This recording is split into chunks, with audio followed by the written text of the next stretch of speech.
Mayong adlaw mga patrol, this is Patrolman Raymond Zamora. Galing na karon sa may barangay Milong-od. Nag-iniya sa bakit na panayon sa kinapon ang medical mission, medical mission sa Almanan Foundation.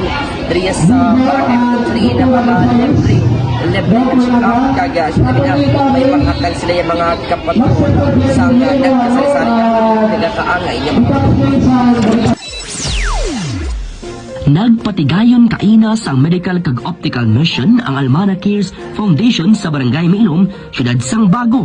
Ining aktibidad ginbuligan sang Barangay Mailom Council kag sang Energy Development Corporation o kun EDC kag iban pa nga mga sponsor nga naghatag man sang suporta para masiguro nga madalagon ang paghiwat sang misyon.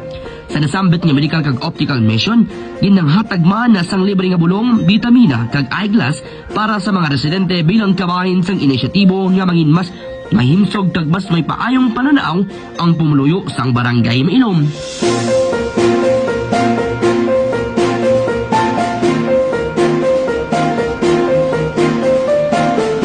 Dahil inyong misyon sa optical madahatag sa mga constituents sa ilang ginahanglan about sa ilang kayong lawas, no?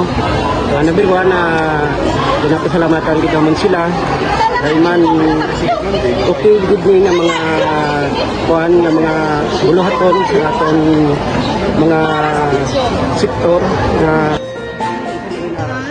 to partner with this noteworthy initiative, the Medical and Optical Mission. So truly, Bago City, especially Barangay Mailom and the neighboring barangays are blessed enough to have stakeholders like Almana Cares.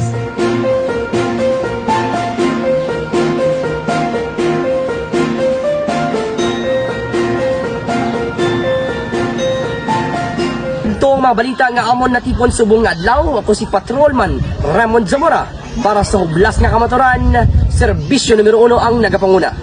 24/7 News.